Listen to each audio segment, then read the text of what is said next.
Ladies and gentlemen, please welcome Thomas Vecchione.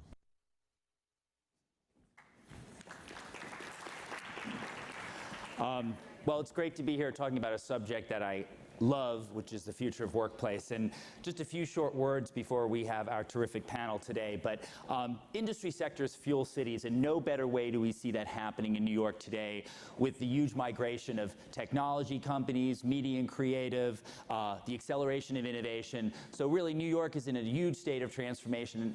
And the business platform behind this new economy is space. And how do corporate offices and office space and innovation space become a platform for this new entrepreneurial mindset that we see happening?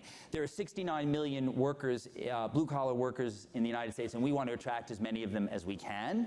There are 82 million millennials coming into the workforce by 2030, and we want to make sure we build platforms for them to be in New York. So the issues are really relevant and pressing. And today's conversation is about how do we understand complex and challenging real estate portfolios to adapt to this new model of business?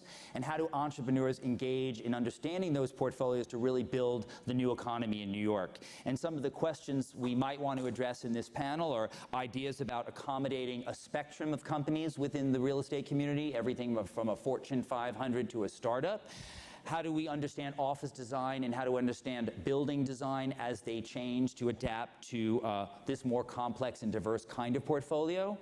What are the most driving preferences with the next generation of economy and millennials and how they live, work, and play in the same environments?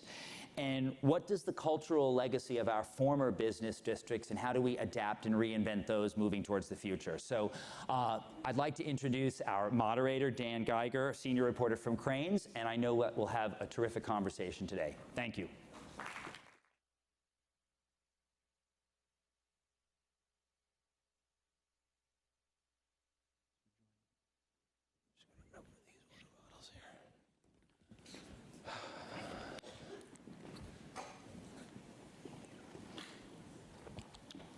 Well, we better launch right into it because we've got a lot of ground to cover in the next, I think, 31 minutes and 30 seconds.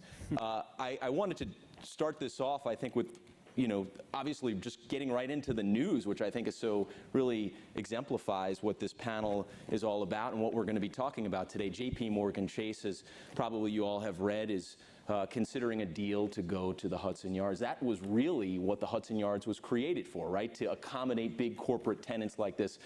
And their huge space needs, and yet they're saying they need $1 billion of tax breaks to make that deal make sense. What does that say about the kind of climate we have in the city in creating the kind of space that's affordable for these tenants? If they're saying we need $1 billion of breaks to be able to afford this space, what does that say? Are we accommodating them? I wanted to throw that out to you, Kyle, to get